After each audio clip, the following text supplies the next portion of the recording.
So we're getting towards the end of the week. I want to get the motor and the transmission put in the Daytona for real this time. Last time that Tom was here, we kind of mocked it up so it looked like a complete car just for him, for aesthetics. But now we want to officially get it put in the car and ready to go. The motor and the transmission are hooked together. All of the suspension is on it. We're going to lower the car down around it, get it raised up into place. Royal's been gone all week. I don't know where he's been, but he's here now. So between Royal, Josh, Darren, Derek, myself, we should be able to get out of here in a couple hours. Take your time on those, Mary. Nice to have you back. Where have you been, Royal?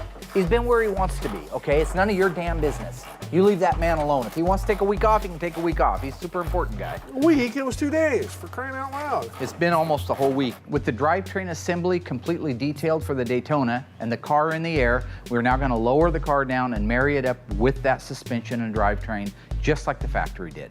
Right there. Hey, are you gonna help or are you gonna stand there? Help. You want to lift the hood so you can see? Another set of eyes? Can you lift the hood? That's why I need time off once in a while, just to get my head on straight. I don't want to end up like Mark. Come on. Mark. What, Royal? Lift the hood, please. Can you lift the hood and let some more light in? Sure, there? I'm 9 feet tall. I could do that. Yeah, you short shit. Well, have Josh do it then. Come on, Chunks. You better watch it, you little puke. Chunks. The only reason you're even alive that's is the guy off me. Goonie. What the hell does that even mean? Go on down, Rolo. Looking good.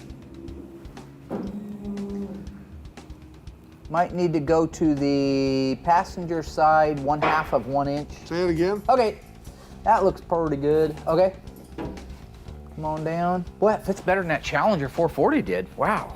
You got about an inch. Yeah, you're gonna need to push. Now it one back a person little will bit. speak at a time. Okay, well, what do you want me to do then? Please. I'm trying to help Okay. prevent another catastrophe. What the Neanderthal doesn't understand is he's going to cause a catastrophe by doing this little free dance spin over the top of a $200,000 car. That's not safe. Get down. Get down. That's not safe. I'm gonna watch him down here, okay? Once the car was lowered down and making contact with the K-member, we installed the K-member bolts and the transmission cross member and bolts. Just And the spreading up bolts. in there like butter, baby, like butter. Isn't that nice? That went right strangely Can I up get in it? there nice. That's not a good sign. No. That's a terrible sign. It's a sign something's really gonna go wrong.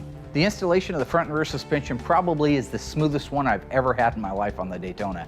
Always makes me worry a little bit. What did I do right? Or perhaps, what did I do wrong? Do you want to know why we have torsion bar boots? Because Mr. Moparts and Mark Warman made sure. Not because of you, not because of Tweedledump. You want to jump, boy? Be the worst mistake you ever made. You know the other thing I've learned too?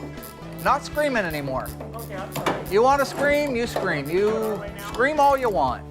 I'm just gonna sit here and do my job. I'm just a little fella. Little fish in a big pond. Sorry. A lot of people don't realize that, but that's how it is. Just go into my own little world from here. And I'm just gonna live my own little life right here. I like this. Hey, have you seen Darren? Now that the K-member and the transmission are secured to the car, we can raise it up in the air, install the torsion bars, the torsion bar boots and clips, and preload the lower control arms. This is the time in a project where I do have to give credit where credit's due. The guys have done a good job of coming together on the Daytona. I do give them a ration of crap about it. I do have to press them hard because they need that. They get a little bit unfocused sometimes. But I know that I have the tools to be able to sharpen them and make them the guys that they need to be. This Daytona is a great example of it. Seeing the motor and the transmission come together in the car for the first time in 30 years and opening the hood and looking at it and seeing how beautiful everything is and how correct everything is very rewarding for somebody like myself that specializes in this. The Daytona Charger is now put back together with the front and the rear suspension and the engine and transmission. All the cooling is in place. So we now have it standing on its 4 feet for the first time in many, many years.